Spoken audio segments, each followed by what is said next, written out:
Babe, ang laki ng project na to. Pagkatapos nito, we can finally give our baby everything. You'll be the luckiest wife. Promise. Denise, ingat ka sa paghakbang. Baka ma-stress ang baby natin. Siya ang magdadala sa atin sa trono. Ang mga salitang iyon ay parang kidlat na bumiyak sa aking dibdib. Nakatayo ako sa labas ng pintuan ng isang pribadong klinika. Ang dala kong mainit na almusal para kay Raul ay parang naging yelo sa aking mga kamay. Akala ko, ang pagiging busy niya sa construction site sa malayo ay para sa amin.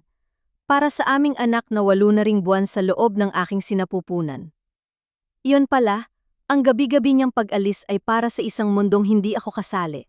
Dahan-dahan, bumukas ang pinto.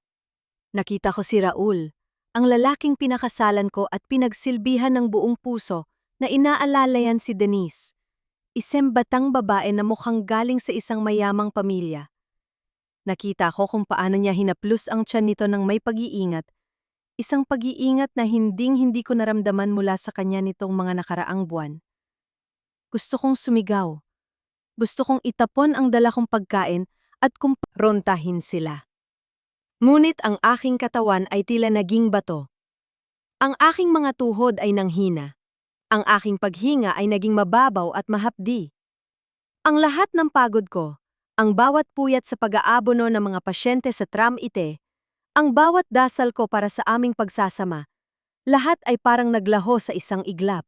Bago pa man ako makahakbang palayo, may isang malamig na kamay na humawak sa aking braso. Napalingon ako. Si Doña Pilar, ang aking biyenan. Ang kanyang mga mata ay parang 2 talim ng kutsil, yun na nakatutok sa aking lalamunan. Huwag kang gagawa ng eskandalo rito, Maricel. Bulong niya sa akin. Ang boses ay seryoso at walang emosyon. Kung gusto mong manatili sa pamilyang ito, at kung gusto mong mabigyan ng maayos na buhay ang anak mo, manahimik ka. Huwag mong sisirain ang karir ni Raul. Ang batang nasa loob ng tiyan ni Denise ang magdadala ng kontrata para sa kumpanya. Kung guguluhin mo ang plano ko, sisiguraduhin kong mawawala ka na lang na parang bula sa mundong ito. Ang bawat salita niya ay parang latay sa aking balat. Ang pagtataksil ng asawa ko ay masakit na, pero ang pagtataksil ng aking biyenan, ang taong taturing kong sariling ina, ang tuluyang pumatay sa natitirang bait ko. Inay? Ang tanging boses na lumabas sa akin ay mahina, halos pabulong. Buntis din po ako. Apo niyo rin ang nasa loob nito? Mumisi lang siya. Isang nising walang bahid ng awa. Iba ang anak ni Denise. Siya ang susi sa lahat. Ang anak mo? Isa lamang yan sa mga obligasyon na kailangan nating tiisin. Hinalubayan niya ako at naglakad patungo kay Raul. Pinanood ko silang tatlo. Isang masayang pamilya na binuo sa ibabaw ng aking mga pangarap. Ang aking mundo, ang aking tiwala, ang aking kinabukasan, lahat ay durog na. Habang nakatayo ako sa madilim na pasilyo ng klinika, naramdaman ko ang paggalaw ng aking anak sa loob ng aking sinapupunan. Isang malakas na sipa. Nak, pasensya na. Hindi ko akalaing ganito kadumi ang mundong sasalubong sa iyo. Doon, sa gitna ng aking pagkawasak, isang desisyon ang nabuo. Hindi ako ang babaeng magmamakaawa. Hindi ako ang babaeng magpapalamon sa hiya. Kinuha ko ang aking cellphone at nag-text kay Nestor, ang aking kapatid. Nestor, kailangan kita. Huwag mong itatanong kung bakit. Pumunta ka rito ngayon din. May kailangan tayong ilabas na katotohanan. Hindi na ako iiyak. Mula ngayon, ang bawat paghihirap na idudulot nila sa akin ay itatala ko. Sisiguraduhin kong ang trono na gusto nilang makuha ay magiging mismong bilangguan nila. Ang sumunod na mga araw ay parang paglalakad sa isang minefield. Kailangan kong magpanggap na wala akong alam na masaya ako sa pagbubuntis ko habang sa bawat paghaplos ni Raul sa aking tiyan, nadidiri ako. Alam kong ang paghaplos na yon ay hindi para sa akin o sa aming anak. Ito ay isang ritual ng pagpapanggap para hindi ako magduda sa kanyang pagiging busy sa trabaho. Isang umaga, dumating si Doña Pilar dala ang mga grocery bag. Pero hindi ito para sa amin. May kasama siyang 2 katulong na inutusang maglinis ng guest room. Maricel? Utos niya, hindi man lang ako tinapunan ng tingin habang nagtitimpla ako ng gatas sa kusina. Aayusin ang guest room. Ililipat si Denise rito simula bukas. Kailangan ng maayos na bentilasyon para sa apo ko sa labas. Nanigas ang aking mga kamay sa paghawak ng baso. Inay, buntis din po ako. Kailangan ko rin po ng pahinga. Hindi po ba masyadong mahirap na 2 kaming inaalagaan sa loob ng bahay na ito? Lumapit siya sa akin. Ang boses niya ay parang kidlat na bumabagsak sa katahimikan ng kusina. Maricel, huwag kang maging makasarili. Denise is the mother of the future of this family. Ikaw, isa ka lang yaya na may apelidong Abad. Kung gusto mong manatili rito, matuto kang magsilbi. Hindi ako sumagot. Yaya na may apelidong Abad. Ang mga salitang yon ay parang latay sa aking danggal. Pero nilunok ko ang lahat. Bahala na. Kailangan kong manatili sa ilalim ng bubong na ito para makita ang bawat pagkakamali nila. Kinabukasan, dumating si Denise. Mukha siyang prinsesa sa kanyang mamahaling damit. Bit-bit ang isang bag na tila mas mahal pa sa buong sahod ko bilang yaya sa Traamite. Si Raul naman ay hindi mapakali.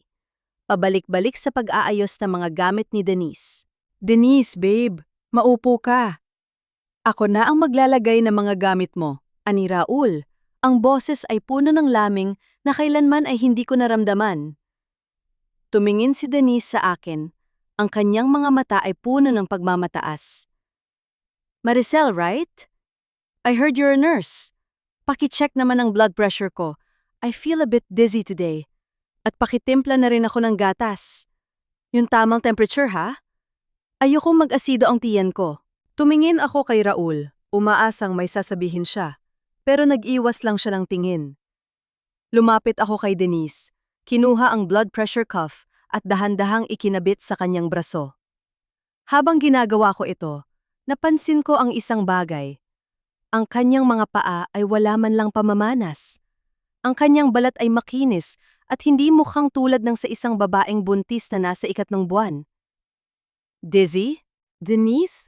Sabi ko ng mahinahon. Kailan nga pala ang huling check-up mo? Ang blood pressure mo ay normal naman. Pero kailangan nating masiguro na hindi nakakaapekto ang stress sa baby. Wala ka nang pakialam doon? Just do your job! Putol niya sa akin. Nang gabing iyon, habang naglilinis ako sa labahan, nakita ko ang isang reseta ng gamot na nalaglag mula sa bag ni Denise. Pinulot ko ito. Vitamin D complex? Ito ang iniinom para sa mga taong kulang sa nutrisyon o may sakit. Hindi ito routine para sa mga buntis. At ang pirma ng doktor? Hindi ito galing sa ospital na pinupuntahan ko. Isang ideya ang nabuo sa isip ko. Hindi lang nila ako niloloko. Mismo si Denise ay posibleng biktima rin. O kaya naman ay may itinatago silang sakit. Habang nag-aayos ako ng mga gamit sa labahan, biglang pumasok si Nestor.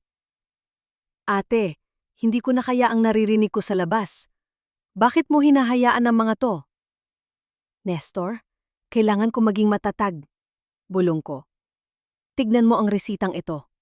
Kung mapapatunayan kong hindi siya buntis, guguho ang buong plano ni Doña Pilar.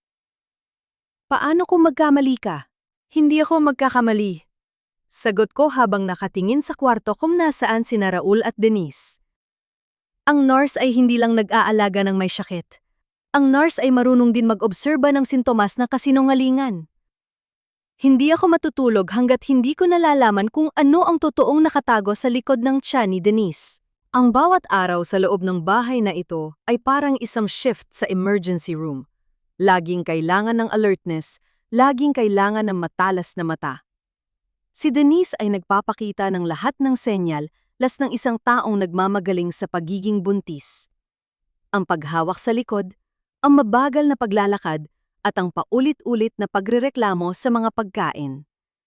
Pero sa bawat pagrereklamo niya, may nakikita akong mali. Maricel!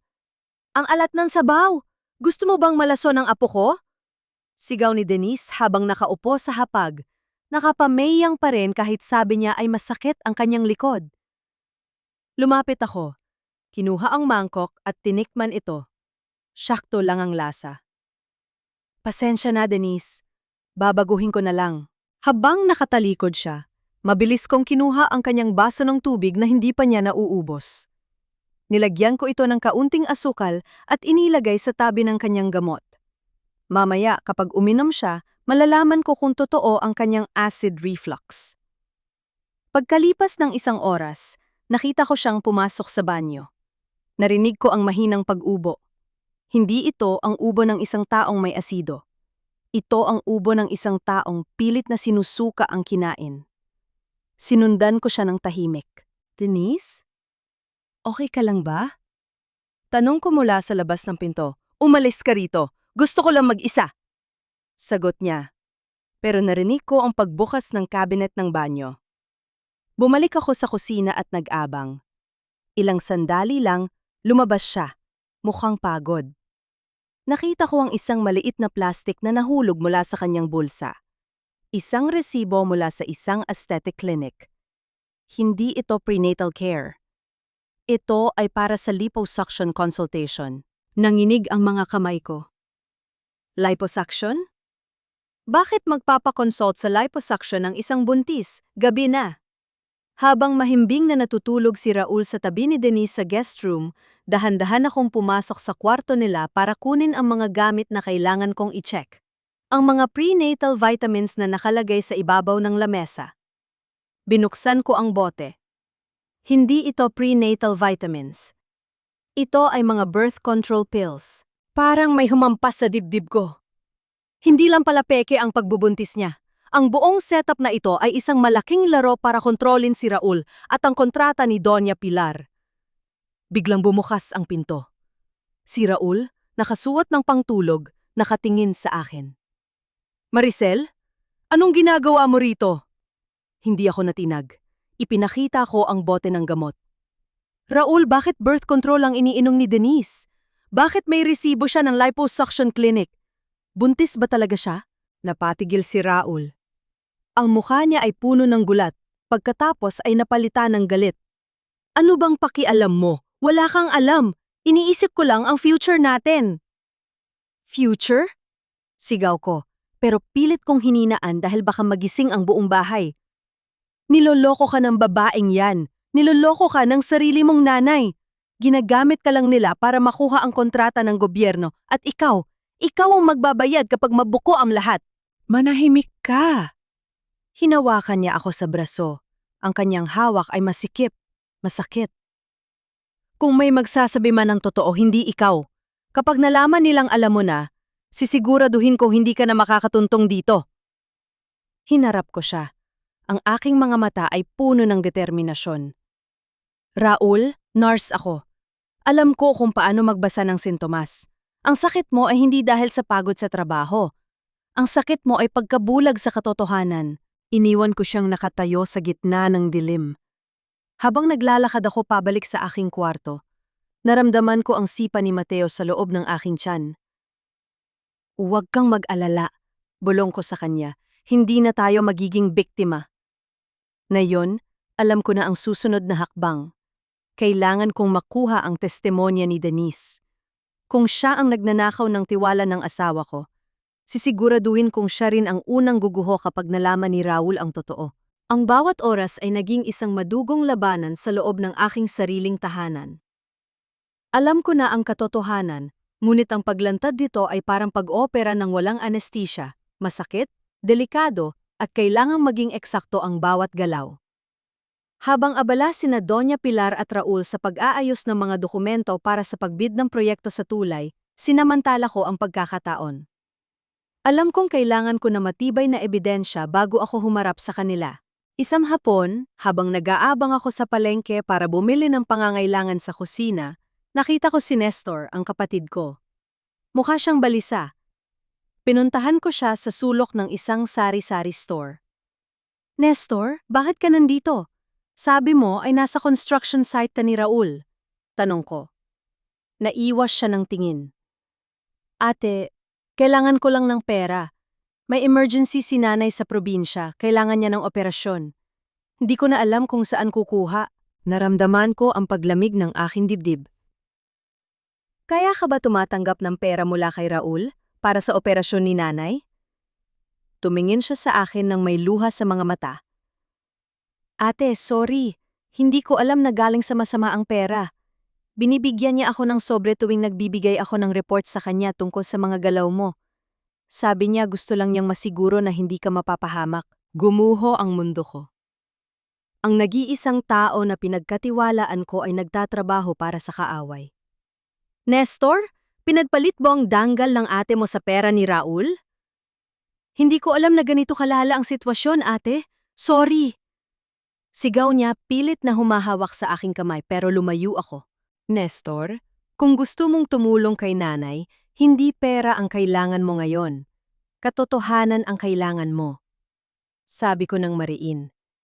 Gusto mong makatulong sa operasyon ni nanay? Tulungan mo akong ilantad ang lahat. I-record mo ang bawat usapan niyo ni Raul. Yan ang tanging paraan para mabayaran ang kasalanan mo sa akin. Tumango si Nestor, bagaman halat ang takot sa kanyang muka. Pagbalik ko sa bahay, sinalubong ako ng isang hindi inaasahang eksena. Naroon si Denise sa sala, kausap ang isang lalaki na mukhang doktor. Hindi ito ang regular na doktor na nag-aalaga sa kanya. Doc, siguraduhin mong hindi ito mabubuking, rinig kong sabi ni Denise. Ang mahalaga ay makuha natin ang pera ni Raul bago pa lumabas ang katotohanan. Nagtago ako sa likod ng pader. Kaya pala wala siyang tiyan, isip ko. Ang buntis na inaasahan ni Raul ay isa palang scammer na nakikipagsabwatan sa ibang tao para hingan ng pera ang aking asawa. Nang makaalis ang doktor, lumapit ako kay Denise. Hindi ko na kailangan pang magpanggap. Hinarap ko siya ng diretso. Denise, alam ko ang totoo, sabi ko habang hawak ang aking tiyan. Alam ko hindi ka buntis. Alam ko ang tungkol sa liposuction clinic at ang birth control pills. Namutla siya. Ang kanyang maskara ay biglang bumagsak. Ano? Ano pinagsasabi mo? Huwag mo akong idaan sa arte, sagot ko. Lumalapit sa kanya hanggang sa magkaharap ang aming mga mukha. Kung gusto mong mabuhay ng maayos, na yon pa lang, umalis ka na. Dahil kung mananatili ka rito at ipagpapatuloy mo ang paglalaro sa isip ng asawa ko, sisiguraduhin kong sa kulungan ka babagsak. Sa tingin mo ba ay maniniwala siya sa'yo? Hamon niya. Hindi sa akin, sagot ko. Maniniwala siya sa ebidensya na kasalukuyan ng kinokolekta ng kapatid ko. Umalis si Denise na tila natataranta. Alam ko, sa bawat segundo ang oras nila ay nauubos na. Habang papasok ako sa aking kwarto, hindi ko mapigilang mapaluha. Ang sakit ng pagtataksil ay hindi na lang sa akin. Ito ay isang sakit na nagpabago sa aming buong pamilya. Pero handa na ako. Ang susunod na yugto ay hindi na laban para sa aking asawa, kundi laban para sa aking sarili at sa aking anak. Ang hapunan sa aming bahay ay palaging may kasamang mabigat na tensyon. Ngunit sa gabing ito, ang katahimikan ay tila isang nakakabinging pagsigaw. Nakaupo si Doña Pilar sa dulo ng mesa. Si Raul ay abala sa pagtingin sa kanyang mga blueprint, habang si Denise ay pilit na kumakain. Ang kanyang mga kamay ay bahagyang nanginginig sa ilalim ng lamesa. Alam na ni Denise ang banta ko sa kanya kanina. Ngunit pinili niyang magkunwaring walang nangyari. Yon ang kanyang pinakamalaking pagkakamali. Ang isiping ang isang taong desperado ay walang lakas ng loob na lumaban. Raul! Tawag ko habang nilalagyan ng kanin ang kanyang plato. Kamusta na ang project sa Coastal Road? Sabi ng mga kapitbahay, may mga inspeksyon daw na mangyayari next week dahil sa mga reklamo tungkol sa quality ng materyales. Napatigan si Raul sa kanyang pagkain. Tumingin siya sa akin, ang kanyang mga mata ay nagbabala. Saan mo narinig yan? Huwag kang makikialam sa mga usaping hindi mo naiintindihan, Maricel. Just asking, babe. Sagot ko, pilit na pinatatamis ang boses ko. Mag-aalala lang ako para sa atin. Alam mo naman, ang karir mo ang buhay natin. Si Doña Pilar ay tumingin sa akin ng masama. Ang asawa mo ay may kakayahan. Huwag mong pangunahan ang kanya mga desisyon. Ang kailangan mo lang gawin ay alagaan si Denise at ang apo ko sa kanyang sinapupunan. Napatingin ako kay Denise. Ang kanyang mukha ay biglang naging abuhin. Kinuha niya ang isang basong tubig at mabilis itong ininom, pero dahil sa kaba, naibuhos niya ang kalahati nito sa kanyang damit. "Denise, are you okay?" Tanong ni Raul, agad na nilapitan ng babae. "I'm fine, Raul. Pagod lang ako." Sagot niya nang may halong iritasyon. Biglang pumasok si Nestor sa kusina, may dalang mga gamit na kailangan ko para sa aking shift sa Traam Ite. Tumigil siya nang makita ang buong pamilya. "Ate, kailangan na nating umalis. May emergency sa clinic. Kailangan ka nila." Tiningnan ko si Nestor. Alam ko ang ibig niyang sabihin. Ang recording na nakuha niya mula sa opisina ni Raul ay nasa loob na ng aking bag. "Raul?" Tawag ko bago ako tumayo. "May nakalimutan akong sabihin sa iyo. Noong nakaraang buwan may tinanggap kang token mula sa isang supplier, di ba? Nabalitaan ko na hindi raw yon token. Yan ay suhol na maaaring magpabagsak sa buong lisensya mo bilang inhinyero." Ang bawat mata sa lamesa ay nakapako sa akin. Ang kutsara ni Doña Pilar ay tumama sa plato. Isang tunog ng pagkagulat. "Maricel! Ano na naman to?" Sigaw ni Raul. Tumayo siya ng mabilis, halos mabaliktad ang kanyang upuan. "Sino ang naglalagay ng mga ideyang yan sa isip mo? Si Nestor ba?" "Hindi mahalaga kung sino ang nagsabi." Sagot ko habang unti-unting naglalakad palapit sa pintuan. Ang mahalaga ay ang katotohanan. At Raul, habang abala kayo sa pagtayo ng tulay na yan, sana ay hindi niyo nakalimutan na ang pundasyon ng inyong plano ay gawa sa buhangin. Iniwan ko silang nagkakaingayan sa loob. Habang naglalakad ako palabas, naramdaman ko ang paggaan ng aking pakiramdam. Hindi ako nagdadala ng bomba, pero alam ko na sa loob ng bahay na iyon, ang apoy ng katotohanan ay unti-unti nang nilalamon ang kanilang mga kasinungalingan. Paglabas ko, sinalubong ako ng malamig na hangin ng gabi. "Ate, okay ka lang ba?" Tanong ni Nestor nang makasakay kami sa motor. Okay na okay, Nestor," sagot ko. Ngayon, ang susunod nating gagawin ay hindi na pagtatago. Sisiguraduhin nating ang bawat ebidensya ay makakarating sa tamang tao. Alam ko, pagbalik ko sa bahay na yon, hindi na ako ang asawang laging nagtatanong. Ako na ang asawang handang magbigay ng sagot. Ang sagot na magpapatigil sa kanilang lahat. Ang gabi matapos ang hapunan ay naging isang mahabang paghihintay. Alam kong hindi ako patatahimikin ni na Raul at Doña Pilar. Hindi sila ang tipo ng mga taong basta nalang susuko. Sila ay mga taong handang gumamit ng lahat ng paraan, legit man o hindi, para protektahan ang kanilang imahe. Habang nag-ayos ako ng aking medical chart sa aking silid, biglang bumukas ang pinto. Hindi kumatok. Si Raul, ang kanyang mga mata ay naniningkit sa galit, at sa likod niya ay si Doña Pilar na may dalang isang makapal na sobre. "Maricel, ibigay mo sa akin ang lahat ng kopya ng ebidensya mo." Utos ni Raul, hindi na siya nagpapanggap na mabait. "Na yun din." "Anong ebidensya ang tinutukoy mo, Raul?" Tanong ko, pilit na pinapanatiling blangko ang aking ekspresyon. "Huwag mo akong madaan sa arte mo!" Sigaw ni Doña Pilar. "Alam namin na si Nestor ang kumuha ng mga record. Alam namin pinaplano mo kaming sirain. Ibigay mo ang recording at ang mga dokumento at bibigyan ka namin ng sapat na pera para umalis ka na sa buhay namin kasama ang anak mo." Tumingin ako sa sobreng hawak ni Doña Pilar. Binuksan niya ito at inilabas ang mga litrato ko at ni Nestor sa isang cafe at ang mga resibo ng mga transaksyong nakuha namin. Alam nila ang lahat. Pero ang hindi nila alam, ang mga nakikita nila ay kopya lang. Ang mga orihinal ay ligtas na nasa pangangalaga ni Padre Anselmo at ng isang abogado na dati kong pasyente sa klinik. "Raul?" Sabi ko, habang unti-unting tumatayo. Hindi na para magtago, kundi para humarap. "Ang perang inaalok nyo ay galing sa ninanakaw nyo sa kumpanya. Sa tingin nyo ba, tatanggapin ko ang pera ng mga biktima para lang iligtas ang balat nyo?" "Maricel, nagbabala na ako sa'yo!" Sigaw ni Raul. Sinubukan niyang hablutin ang bag ko, ngunit sa isang mabilis na kilos, nakaiwas ako. Kung gusto nyo ng gulo, ibibigay ko. Sagot ko.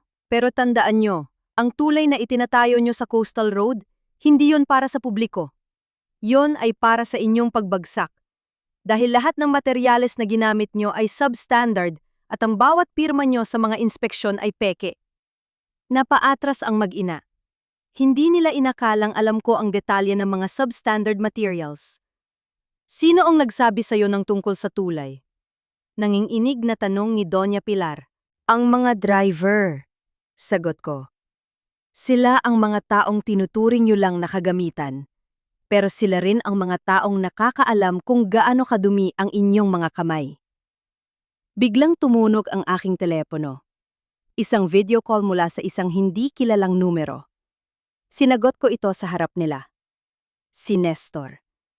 Ipinakita niya sa screen ang loob ng isang office, ang opisina ng munisipyo, kung saan ang lahat ng pirma ni Raul ay nakahanda ng isumite sa NBI. Ate, tapos na. Lahat ng ebidensya ay nasa kamay na ng autoridad, sabi ni Nestor sa kabilang linya. Raul's face turned into a mask of pure terror. Sinubukan niyang agawin ang phone ko, pero sa pagkakataong ito, hindi na ako ang marupok na asawa na kayang takutin. Humarap ako sa kanya at tinulak siya ng buong lakas. Isang pagtulak na nanggaling sa lahat ng sakit na dinanas ko.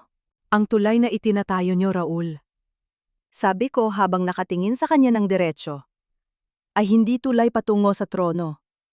Ito ay tulay na mismong dadalhin kayo sa loob ng selda. Tumingin ako kay Doña Pilar.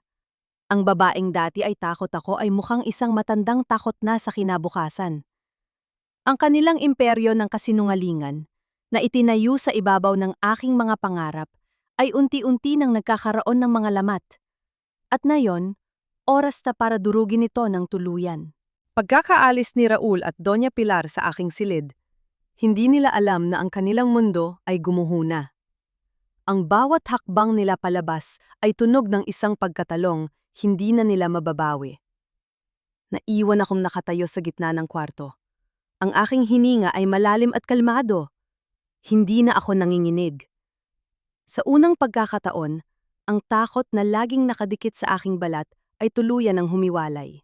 Ngunit hindi ako pwedeng magpahinga. Isang mensahe ang pumasok sa aking phone mula kay Nestor. Ate, papunta na ang mga pulis sa opisina ni Raul. Pero may problema, sinubukan nilang itakas ang mga account books sa pamamagitan ng likod na gate. Mabilis kong kinuha ang aking bag. Kailangan kong makarating doon bago pa nila tuluyang maubos ang ebidensya. Habang nagmamadali akong lumabas, nakita ko si Denise sa sala. Nakaupo sa sopa, mukhang natataranta. Ang kanyang pagbubuntis ay wala na sa isip niya.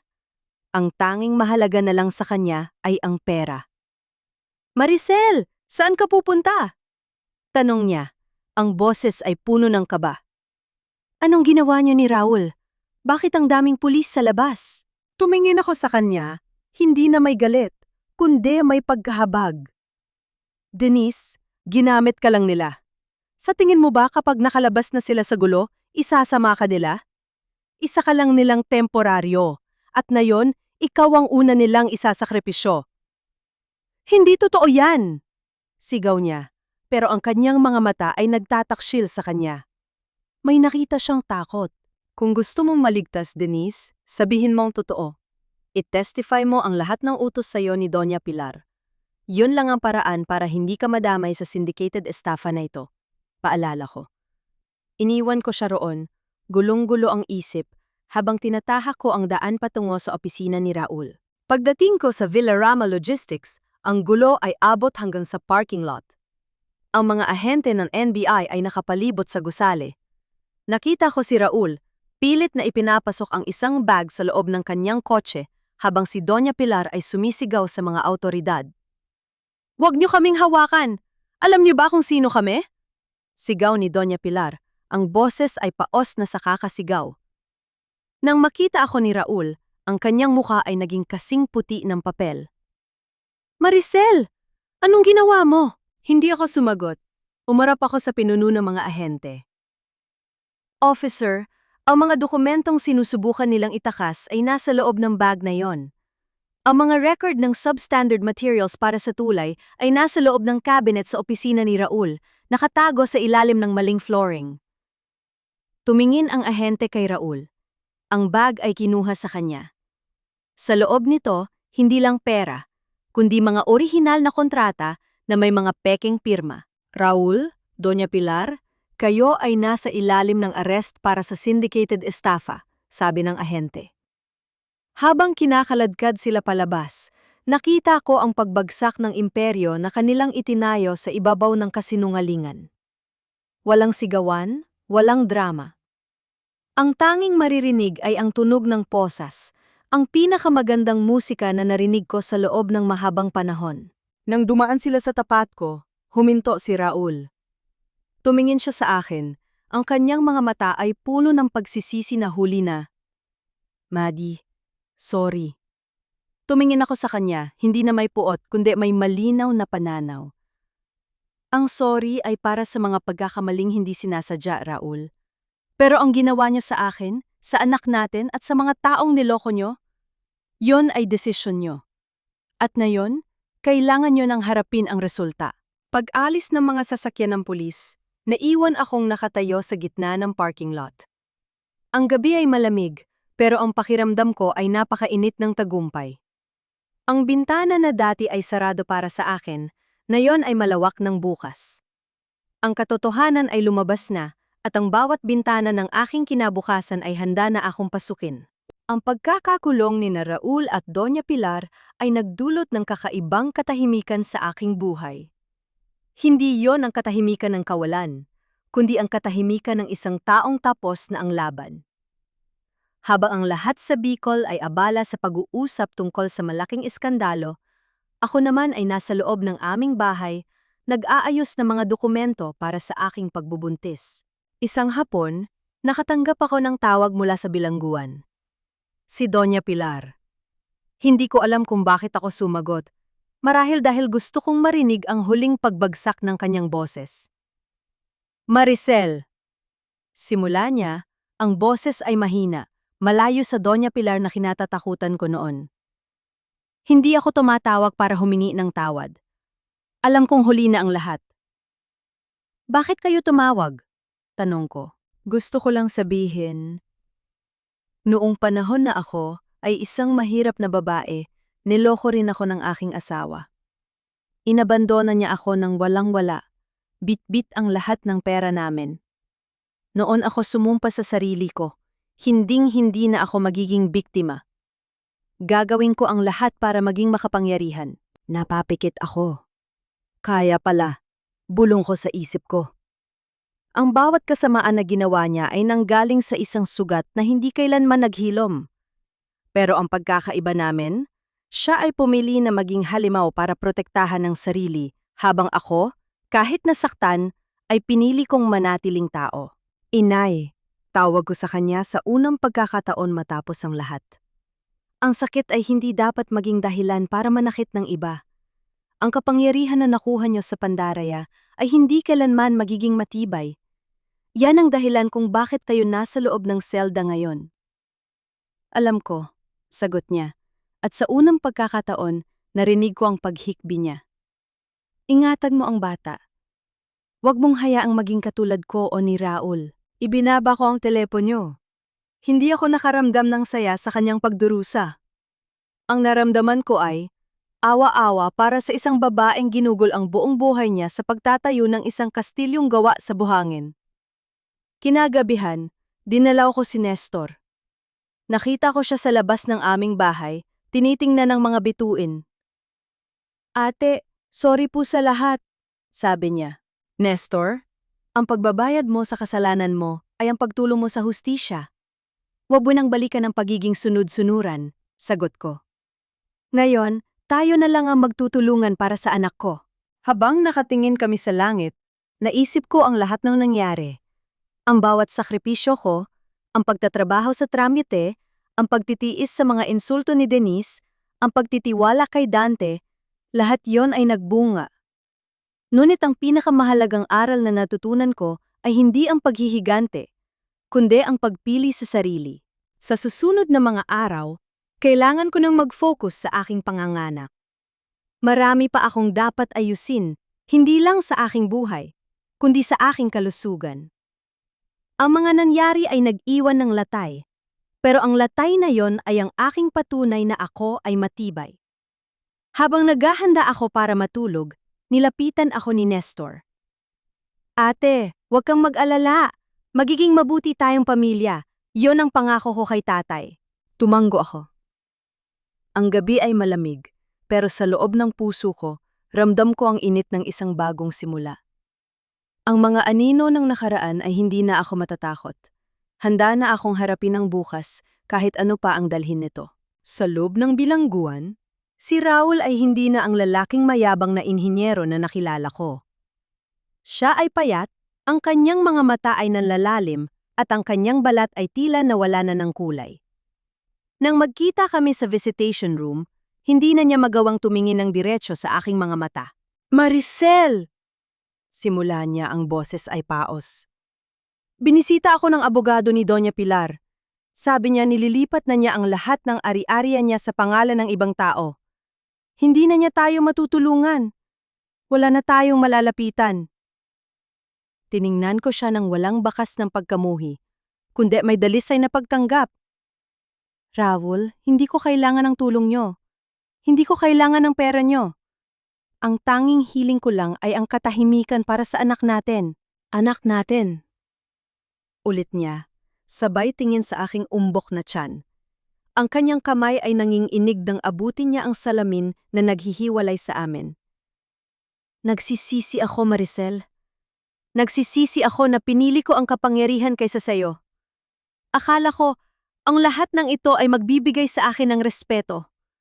Pero ngayon, nakita ko na ang tanging respeto na kailangan ko ay ang sayo. Huli na ang lahat, Raul. Sagot ko ng mahinahon. Ang respeto ay hindi hinihingi. Ito ay pinaghihirapan. At sa loob ng 10 taon, hindi mo ito pinahalagahan. Ngayon, ang tanging magagawa mo ay pagbayaran ang lahat ng kasalanan mo sa mga biktima ng tulay na yon. Umalis ako sa visitation room nang hindi na lumingon. Sa labas ng bilangguan, sinalubong ako ni Denise. Hindi na siya ang babaeng mapagmataas na nakatira sa aming guest room. Siya ay payat, walang make-up at mukhang takot sa paligid. Maricel! Tawag niya habang hinahabol ako. Maricel, pakiusap. Tulungan mo ako. Wala na akong mapuntahan. Ginamit lang ako ni Doña Pilar. Wala na akong pera, wala na akong matirhan. Tiningnan ko ang babaeng ito na dati nagpahirap sa akin. Denise, ang tanging tulong na maibibigay ko ay ang payo na sumuko ka sa mga otoridad at sabihin ang buong katotohanan. Yan lang ang paraan para mabawasan ang kaso mo. Huwag mo na akong idamay sa buhay mo. Iniwan ko siyang nakatayo sa gitna ng init ng araw. Alam ko na ang bawat isa sa kanila ay nagbabayad na ng kaukulang karma. Hindi dahil sa ginusto ko, kundi dahil yon ang bunga ng mga desisyong pinili nila. Pag-uwi ko sa bahay, nakita ko ang mga gamit ni Raul na kinuha ko na mula sa bodega. Isang maliit na kahon.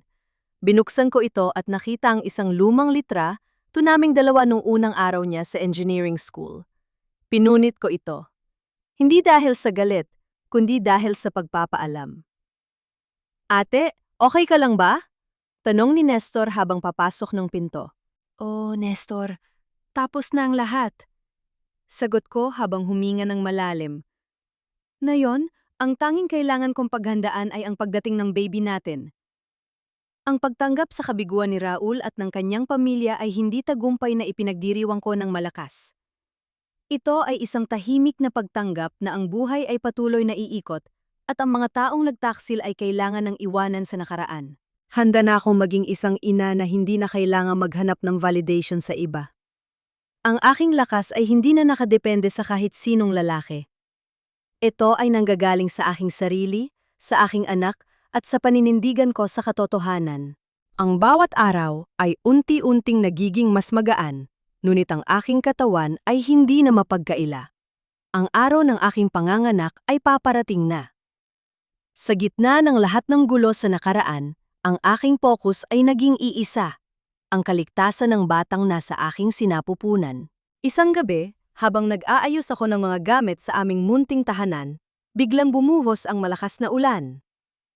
Ang tunog ng ulan sa bubong ay parang musika ng kalikasan na nagpapaalala sa akin ng mga panahong ako ay nag-iisa at takot. Pero ngayon, kahit mag-isa, hindi na ako natatakot. Biglang sumakit ang aking tiyan, isang madiin at paulit-ulit na kirot. "Nestor! Nestor!" Sigaw ko. Agad na pumasok ang kapatid ko. Halatang galing sa mahimbing na tulog. Nang makita niya ang aking mukha na namimilipit sa sakit, hindi na siya nagtanong. "Ate, manganganak ka na?" "Oo, bilisan mo." Ang pagbiyahe patungo sa ospital sa gitna ng malakas na ulan ay tila isang marathon. Ang bawat paghampas ng gulong sa mga lubak-lubak na kalsada ng Bicol ay nagpapaalala sa akin ng lahat ng mga pagsubok na aking dinaanan. "Nak," bulong ko sa aking sarili habang nakahawak sa aking tiyan.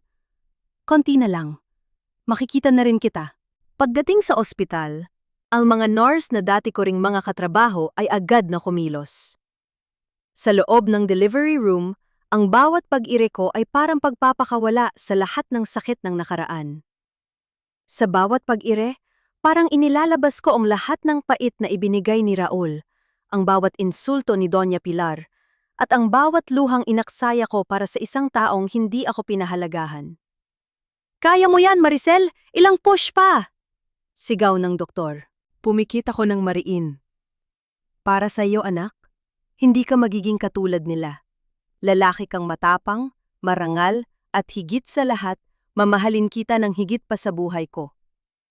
Sa gitna ng pagod at sakit, isang malakas na iyak ang bumasag sa katahimikan. Isang iyak na puno ng buhay.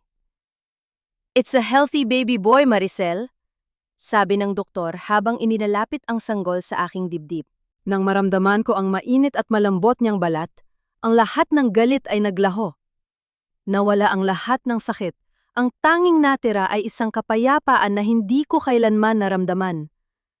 Tinitigan ko ang kanyang mga mata na puno ng pag-asa. "Mateo?" bulong ko sa kanya.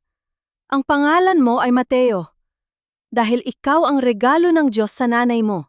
Habang nakahiga ko sa kama, pumasok si Nestor. Ang kanyang mukha ay puno ng tuwa, ang kanyang mga mata ay nagniningning. "Ate, napakaganda niya. Kamukhang-kamukha mo." "Salamat, Nestor. Salamat dahil hindi mo ako iniwan." Sagot ko habang hinahaplos ang aking anak. Sa labas, ang ulan ay unti-unti nang humihinto. Ang bagong umaga ay malapit na ring sumilip. Alam ko na paglabas ko ng ospital, hindi na ako ang Maricel na yaya sa sarili niyang bahay. Hindi na ako ang babaeng naghihintay ng validation mula sa iba. Ako na ang Maricel na naging ina, na naging matatag, at na naging malaya. Ang nakaraan ay naging aral na lamang. Ang hinaharap ay isang blangkong papel na handa na naming sulatan ni Mateo. At sisiguraduhin ko, ang bawat pahina nito ay magiging puno ng pagmamahal, danggal, at katotohanan. Lumipas ang ilang buwan, at ang buhay namin ni Mateo ay unti-unting nakahanap ng ritmo. Ang maliit naming tahanan sa Bicol ay hindi na kasing lawak ng mansyon ng mga Villarama, ngunit puno ito ng liwanag at tawa. Si Nestor ang naging sandigan ko. Siya ang tagabuhat ng tubig, tagaayos ng mga kagamitan, at tagabantay kay Mateo tuwing kailangan kong mag-duty sa Traamite. Isang hapon, habang nagpapatuyo ako ng damit sa labas, may huminto na sasakyan sa harap ng bahay. Si Dante. Hindi ko inaasahan ang pagbisita niya. Maganda ang kanyang suot, ngunit ang kanyang mga mata ay tila pagod. "Maricel?" Bati niya habang lumalabas ng kotse. "Nabalitaan ko ang tungkol sa pagkapanganak mo. Mateo, tama ba?" "Opo, Sir Dante. Salamat po sa pagpunta." Sagot ko habang inaalalayan siyang pumasok sa loob. Umupo siya sa aming maliit na mesa. "Maricel, alam mo ba na matapos makulong sina Raul at Doña Pilar, ang Villarama Logistics ay dumaan sa matinding investigasyon? Maraming empleyado ang nawalan ng trabaho dahil sa gulo nila." Pero marami rin ang nagtanong tungkol sa'yo. Tinitigan ko siya. Sir, ayoko na pong bumalik sa kumpanyang yon. Sapat na po ang sakit na dinanas ko. Hindi kita pinipilit, sagot niya nang may ngiti. Actually, nandito ako para sa ibang bagay. Binuo ko ang isang health initiative para sa mga komunidad sa Bicol. Kailangan ko ng isang coordinator na marunong mag-nurse at higit sa lahat, may puso para sa mga mahihirap. Isang taong hindi natatakot sa katotohanan. Natigilan ako. Ito ang trabahong dati ko pang pinapang-arap. Ang makatulong sa mga kababayan ko nang hindi inaalipusta ng mga mayayaman. Sir, siguraduhin niyo lang po na hindi na ito magiging playground ng mga taong tulad ni Raul, biro ko. Tumawa si Dante. Hindi na mangyayari yon, Maricel. Pinamahalaan ko na ang lahat. Ngayon, ang kumpanya ay nakatuon na sa pagtulong sa komunidad, hindi sa pagyaman sa masamang paraan. Kinagabihan, habang tulog na si Mateo, naupo kami ni Nestor sa balkona. Ate, tatanggapin mo ba ang trabaho? Oo, Nestor. Para sa kinabukasan ni Mateo. Sagot ko. At para na rin sa lahat ng babaeng inapi ng mga taong akala nila ay sila ang may-ari ng mundo. Tumingin ako sa langit. Ang mga bituin ay nagniningning ng napakaliwanag. Naalala ko ang mga luha ko sa loob ng opisina ni Raul, ang mga insulto ni Doña Pilar, at ang pagtataksil ng mga taong tinuring kong pamilya. Lahat ng iyon ay nagmistulang mga bato na ginamit ko para makapagtayo ng isang matibay na pundasyon. Hindi ko na kailangang mag-alala sa kung anong sasabihin ng ibang tao. Hindi ko na kailangang magpanggap para lang magustuhan ng aking biyanan. Ang tanging kailangan ko ay ang katotohanan na ang bawat pagsubok ay nagbigay sa akin ng lakas na hindi ko akalaing matatagpuan ko sa loob ng aking sarili. Ang nakaraan ay tapos na. Ang bukas ay hindi na isang banta. Ito ay isang pagkakataon at handa na akong harapin ito kasama ang aking anak at ang aking bagong layunin sa buhay. 5 taon na ang nakalipas. Ang bawat umaga sa Bicol ay hindi na nagsisimula sa pangamba, kundi sa paghalik ni Mateo sa aking pisngi habang ang amoy ng kape ay humahalo sa simoy ng dagat. Ang aking munting bahay ay puno ng mga diploma at sertipiko ng aking paglilingkod bilang health coordinator ng aming bayan. Ngayong araw ay ang aking kaarawan, ngunit hindi ako naghanda ng marangyang party. Sa halip, nag-organisa ako ng isang libreng medical mission para sa mga nanay sa aming barangay. Ang mga babaeng gaya ko noon na walang mapuntahan. Habang pinapanood ko ang mga nanay na nagtatawanan at nakakatanggap ng libreng gamot, hindi ko napigilang mapaluha. Hindi ito ang luha ng sakit kundi luha ng pasasalamat. Ang bawat pagsubok na aking dinanas sa piling ni Raul at Doña Pilar ay hindi naging hadlang. Sila ang nagsilbing mga piraso ng tela na aking pinagdugtong-dugtong para makabuo ng isang magandang damit ng buhay. Nanay, look! Tawag ni Mateo, na ngayon ay isang batang masigla at matalino. Inilabas niya ang isang guhit na ginawa niya sa paaralan. Isang larawan ng isang babaeng may suot na nursing cap, hawak ang isang maliit na bata sa ilalim ng isang maliwanag na araw. "Ito si Nanay!" sabi niya nang may pagmamalaki. "Ang bayani ko!" Yumakap ako ng mahigpit sa kanya. Sa kabila ng lahat ng trahedya, ang anak ko ang aking pinakamalaking tagumpay. Hindi siya lumaking may galit dahil ipinakita ko sa kanya na ang pagpapatawad ay hindi tanda ng kahinaan, kundi tanda ng matinding tapang. Dumating si Nestor, dala ang isang basket ng mga prutas. Nakita ko ang kanyang pagbabago. Hindi na siya ang kapatid na nagpadala sa tukso, kundi ang lalaking maasahan at tapat. "Ate, napakarami na nating narating. Sino ang mag-aakala na ang dating yaya sa Villarama ay siya na ang nagpapatakbo ng programang pangkalusugan sa buong probinsya?" Numiti ako. Hindi ko ito nagawa ng mag-isa, Nestor. Dahil sa inyo, dahil sa anak ko, at dahil na rin sa mga taong sumubok na tapakan ako. Sa di kalayuan, nakita ko si Dante. Nakatayo siya sa ilalim ng puno, nakamasid sa amin ng may ngiti. Hindi kami nagmadali sa aming relasyon. Ang tiwala na dati madaling mabasag ay unti-unti naming itinayo sa loob ng 5 taon. Walang pressure, walang pilitan. Ang pagmamahalan namin ay naging isang matibay na sinulid na hindi na kayang punitin ng kahit anong bagyo. Paglubog ng araw, naupo ako sa aming balkona. Kinuha ko ang aking lumang logbook kung saan nakasulat ang mga pangalan ng mga taong nagdulat sa akin ng pait.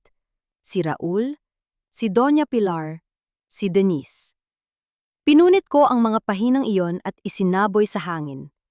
Hayaan silang tangayin ng nakaraan. Ang buhay ko ay hindi na isang kabanata ng pagdurusa. Ito ay isang libro na puno ng mga pahina ng pag-asa, dangal at katotohanan. Natutunan ko na ang tunay na kagandahan ng buhay ay hindi nakabase sa kung sino ang kasama mo sa simula, kundi sa kung anong uri ng tao ka na nagawa mong maging sa dulo. Salamat Panginoon, bulong ko sa hangin, sa lahat ng sakit, sa lahat ng luha, sa lahat ng pagsubok. Dahil sa inyo, natutunan kong tahiin ang sarili kong tadhana. Handa na ako sa bukas. Ang bawat tahi ng aking buhay ay buo, matibay, at higit sa lahat, tunay na sa akin. Mga mahal kong tagapakinig, heto na tayo sa dulo ng ating paglalakbay kasama si Maricel. Ramdam ko ang tibok ng inyong mga puso habang binabaybay natin ang bawat hirap at pagsubok na dinaanan niya mula Tondo hanggang sa kanyang payapang buhay ngayon sa Bicol. Ang kwento ni Maricel ay isang paalala na gaano man kadilim ang ating nakaraan, laging may liwanag na naghihintay sa dulo ng ating paglalakbay kung tayo ay mananatiling tapat sa ating sarili. Naramdaman niyo rin ba ang sakit ng pagtataksil na dinanas ni Maricel at ang kagalakan ng kanyang pagbangon? Kung kayo ang nasa sitwasyon niya, mapapatawad niyo rin ba ang mga taong minsang sumira sa inyong mundo? Ibahagi niyo ang inyong mga karanasan sa comment section. Gusto naming malaman ang inyong mga kwento dahil ang bawat isa sa inyo ay isang inspirasyon sa aming lahat. Huwag kalimutang i-like at i-share ang ating kwento para mas marami pa tayong puso na mapukaw. Maging matatag, magmahal ng tapat, at laging maniwala na kayo ang may hawak ng karayom at sinulid ng inyong tadhana. Hanggang sa muli nating pagkikita sa ating susunod na kwento.